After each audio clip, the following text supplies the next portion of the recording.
Hello, everyone, and welcome to the Jeffrey Epstein Show. I'm your host, Bobbycapucci, and this is Daily Drop number 130. Hey, what's up, everybody? So, this afternoon and this morning, after I got done speaking with you fine folks, I shot up to a place called Red Rock Canyon here locally, and there was a hiker who had gone missing Sunday night.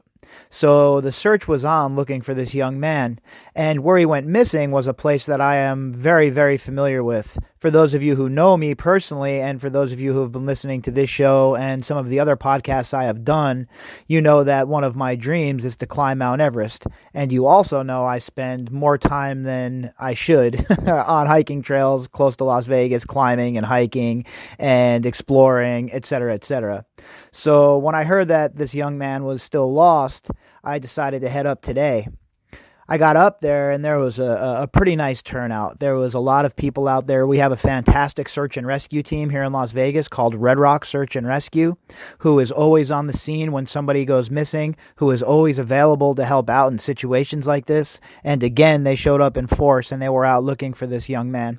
They also had a helicopter out today, which is great. They weren't able to do that Sunday because it got turned around due to inclement weather.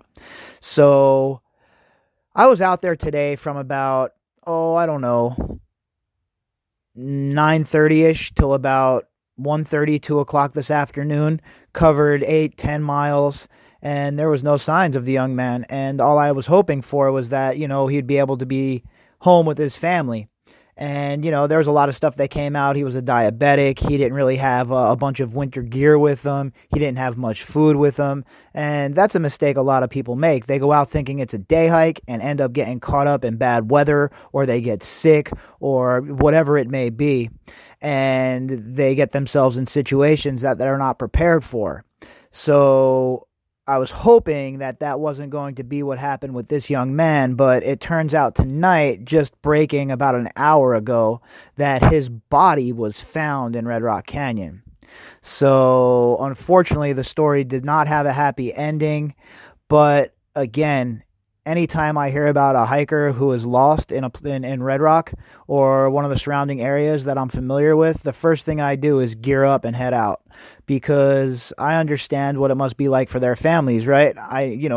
Some of the adventures I go on, I have my family freaking out for hours and days and weeks on end. So I understand that the families are put under a lot of stress by, even their family members going out and doing these climbs or expeditions or hiking even. And unfortunately, when you have an illness like diabetes, like this young man had, it's never a good idea to hike alone. And even in the best of circumstances, if you're not proficient at what you're doing and you don't know what you're doing, I would never suggest hitting trails alone. And if you're going to do that, you need to have a satellite phone as well.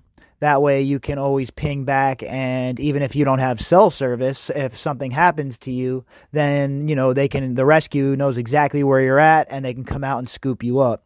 And if you have a medical condition, that's definitely something I suggest. Make sure that you have a satellite phone so that you can be, like an InTouch Mini, something like that, where you can always be in touch with your people and search and rescue. So anyway, I just, there's a lot of people that were asking me about this story today after I was talking about it a little bit on Twitter and talking about it a little bit on my Facebook page. Some people were asking me for a quick recap, so there it is. Unfortunately, it was not a happy ending. And a lot of times in situations like this, if people get lost in the wilderness, it's crucial to be found within the first 24 hours, especially with the weather turning and stuff like that. So anyway, tonight we're going to jump over and we're going to actually discuss what we came here to discuss, which is Jeffrey Epstein and our good friend Alan. I don't take my underpants off, so it's all good if I get a massage from an underage girl at my pedophile buddy Jeffrey Epstein's house. Dershowitz has filed a defamation suit against David Boies. And we know that in November, David Boies filed a defamation suit against Alan Dershowitz. So, yeah, look, the battle is on between Dershowitz and David Boies, right? I know David Boies is a very competent lawyer. I know that he knows what he's doing, but in fights like this against guys like Dershowitz, it's going to be definitely it's going to be a street fight. So hopefully it does not impact the case. The case of the survivors. Hopefully it doesn't impact them negatively and make them jump through more hurdles. But at this point in the game, you had to figure that Dershowitz would be countering with something like this, and you had to think that Dershowitz, he's in love with filing suits and countersuits, et cetera, you knew that he was definitely going to go after Boies. Basically, what he's doing here is trying to destroy Boies' credibility so that Boies and Schiller and Flexner, the group representing a lot of these survivors, so that they look like they don't know what they're doing. So they look like Saul Goodman, basically. When in reality, we know that it's Dershowitz who is the absolute and utter skivats in this whole entire situation. All right, so the article is from thehill.com. The headline, Dershowitz files defamation suit against Boies alleging extortion. The article was written by Justine Coleman. Attorney Alan Dershowitz filed a defamation countersuit against fellow lawyer David Boies, claiming Boies, his law firm, and Jeffrey Epstein accuser Virginia Roberts attempted to extort money from rich and powerful men for private settlements. Of course, that's his defense, right? Oh, it's all about the money. That's all they care about. Virginia Roberts only wants to get paid. Blah blah blah. That's what the typical first salvo you always see from these guys, right? They always fire one across the bow, and this is always the one they fire. Oh, it's all a money scheme. It's a get-rich scheme. When in reality, it's a justice thing, all right? It's not a scheme. It's not a plot, all right? This is justice, Alan Dershowitz, and it's coming for you eventually, buddy, because in my opinion, right? In my opinion, you know exactly what you did, Mr. Dershowitz. You know exactly what you did, and you're using the judicial system to make the waters more murky and to obfuscate, because that's how you roll. That's what you do. You know every single loophole. You're supposedly this big, high-powered attorney, but really you're just an everyday shyster. All right, a snake oil salesman, basically. That's my opinion of you, Alan Dershowitz, and there's no way you're ever going to change that. You're just a smarmy SOB. The suit filed in New York State Supreme Court in Manhattan alleges intentional infliction of emotional distress and extortion. It names billionaire Les Wexner as one of the alleged extortion targets. Oh yeah, because Wexner is being extorted in this whole matter. That's exactly what's happening. Maybe extorted by your buddy Jeffrey Epstein. Maybe he was extorted by him, but extorted by these girls? You mean the girls that he allowed, like Maria Farmer? Right? That he allowed her to be abused on his property? He's getting extorted? No, sorry, Mr. Wexner. No one's buying your BS, all right? Nobody is buying it. Wexner was not extorted. Nobody extorted you, Dershowitz. You know what you did. You know that you were there with underage girls. You know that you were receiving massages in your tighty whities. You know what Virginia Roberts is saying about you is true, sir. And I keep saying it. The way the credible accusations that are being leveled at these people are very, very hard to ignore. You have to honestly be just purposefully ignoring them, all right? Because there is no way in hell that all of this stuff and all of these things that Virginia Roberts has said and provided with evidence, you have pilots who said that they seen her with him. You have the girl that came out that said, of course, I saw Prince Andrew at the club with her. It's just so much evidence, right? At this point, we've seen so much evidence that is proving what Virginia Roberts has said is to be true, that all we have from Dershowitz is his word. Oh, well, I've never done any of this. You'll see. I'll prove it. And this is for years and years and years and still no proof. And now he files this lawsuit and he's bringing up people like Les Wexner in it. See, again, he's just a master manipulator. He knows what he's doing when it comes to these lawsuits, and he understands how to navigate the court. And that's his biggest weapon when it comes to stuff like this, being such a master of navigating the court.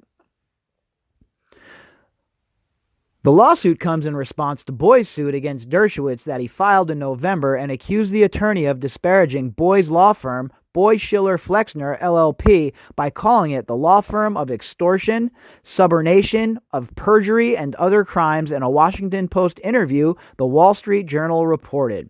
So what we have here are dueling lawsuits from two high-profile attorneys, and they're like I said, it's a knife fight with these guys. Dershowitz and Boies are going for the jugular here. There's not going to be any kind of amiable settlement in this case, in my opinion. I think that there's been too much bloodshed, not really, but you know what I mean, in the courtroom, and there's been way too many accusations leveled and things said one way and the other for this to ever end besides in a courtroom being litigated, because I think that's where this is going, and I hope it does, because then we get to see discovery, and we all know that Dershowitz does not want discovery in this case, all right? He's suing these people because he does not want to go to trial. He's trying to stop them. He's trying to intimidate them. And it's not going to work. I highly doubt David Boies is intimidated by Alan Dershowitz. Dershowitz alleges in the countersuit that Boies' firm said it would reveal allegations against Wexner, the CEO of Victoria's Secret's parent company, if the company didn't provide a settlement. Epstein was Wexner's money manager. Wexner declined to comment to the Journal, reiterating that he wasn't aware of Epstein's criminal behavior. And I believe I also read somewhere, but I don't have it in front of me to be sourced right now, but I believe that I read somewhere that Wexner said that his camp said that he had never been extorted or anything like that. So again, it calls into question what Dershowitz is saying here. I don't find Dershowitz credible, folks. All right, I find him smarmy. I find him to be, if it wasn't for his his extreme knowledge of the Constitution, I don't think that we'd ever have to see this guy's face ever again. And furthermore, I'm not too impressed with his interpretation of the Constitution, for that matter, okay? He's not this all-star that everybody makes him out to be, in my opinion. I don't understand why everybody's so scared of him, but it's nice to see that David Boies is going after him, and he is not backing down. Dershowitz's suit also follows from Roberts' allegations that he assaulted her as a teenager when Epstein when Epstein trafficked her for his sex trafficking scheme. The attorney who argued against President Trump's removal in the Senate has denied those accusations, calling Roberts a certified, complete, total liar. What a piece of shit this guy is, huh? To come out and say that sort of thing, it's no wonder that Virginia dropped a defamation lawsuit on his ass too. He deserves it. He deserves it. All right, Alan Dershowitz has spent his life defending complete and utter scumbags, and that's not the problem, folks. It's the way he defends them that's the problem. It's the way that he gets these deals in the back room that's the problem. All right, nobody should get a deal like Jeffrey Epstein got, and nobody, I mean nobody, should get a non-prosecution agreement the way he got either. An umbrella non-prosecution agreement, please. And that was worked out, in my opinion, because Dershowitz knew his ass was on the line, and he needed another layer of protection in case everybody ratted on him. And I still hope that occurs. I really hope that they go after all of his lieutenants, all of Epstein's lieutenants, the 4 horsewomen of the apocalypse, and Ghislaine Maxwell, and they bring them in, and they put the screws to them, and they get them to rat on all of these scumbags, sons of bitches, and not only rat, but to testify against them. Boy, would that be great. Roberts filed a defamation suit against Dershowitz in April because of these comments. Boies represented her for the case until a judge ruled he and his partners needed to be taken off the case due to their expected testimony, according to the Journal. And again, more legal maneuvering by Dershowitz. All right, that's why he filed the suit against the lawyers as well, because he wanted to get them out of the picture. He didn't want to deal with David Boies. He didn't want to deal with Flexner. He didn't want to deal with anyone at the firm. So what he tried to do was just get him erased from the equation. And you know what? Again, Alan Dershowitz finds a way to get his way. Dershowitz told The Hill that he is looking forward to putting Boies on trial for the role he played in the false accusations against me. I am also looking forward to putting his entire history of questionable legal ethics on trial and his pattern of practicing law, he said. I'm sorry, I could not help myself but laugh through that. For Alan Dershowitz to call anyone's legal ethics questionable is laughable at best, all right? We know what you are, Mr. Dershowitz. We know that you went over to Jeffrey Epstein's house and you received massages. All right? We know what Virginia Roberts has said about you. Don't come over here and talk like you're ethical. It's just like Andrew about how honorable he is. Yeah, okay, you're real ethical, Mr. Dershowitz. You're just, the pillar of what an ethical person should look like. What an absolute clown, folks. What an absolute and utter clown. He said on tape that he knew his client was wrong, simply wrong, in accusing me, and yet, even after saying that, he submitted false affidavits from her, he added. Boies did not immediately return a request for comment. Epstein was found dead in his jail cell in August after being held on sex crimes charges. New York City officials ruled his death suicide. Allegedly, Dershowitz helped Epstein obtain an 18-month sentence in 2008. 18 months, huh? Nah, a little bit less than that, folks, all right? With day trips to go and, abuse other girls, go to his office, go and diddle himself, whatever it is this sick bastard wanted to do, he was able to do it because the other sick bastard, I kept my underwear on Dershowitz, facilitated it all. Talk about enabling, folks, right? Talk about the whole entire monster stinks from the top, all right? This whole entire cabal of sick bastards needs to be held accountable. And Dershowitz and his lawsuits, it's all going to catch up to him eventually, right? Eventually, it's going to catch up to him. He's going to file one of these lawsuits. It's going to go to discovery, and he's going to get egg smashed all over his face. And also, folks, I have a funny feeling that his name is going to be all over the documents that get released eventually, because everybody who's following this case understands that that Dershowitz had a very, very close relationship with Jeffrey Epstein, and everybody understands that Dershowitz saw things, okay? You couldn't be around Epstein as much as Dershowitz was and not see things, folks. You're not fooling anyone, Alan. I kept my underwear on Dershowitz. You're not fooling anyone. All right, folks, if you'd like to contact me, you can do that at bobbycapucci@protonmail.com. That's BOBBYCAPUCCI@protonmail.com. Also, if you would like to help support the podcast, you can do that by clicking on the GoFundMe link inside of the description box. I'll be back tomorrow morning with the morning update, and we'll get the day kicked off. All right, everybody. Hope you enjoyed your day. Have a great night, and I will talk to you in the morning.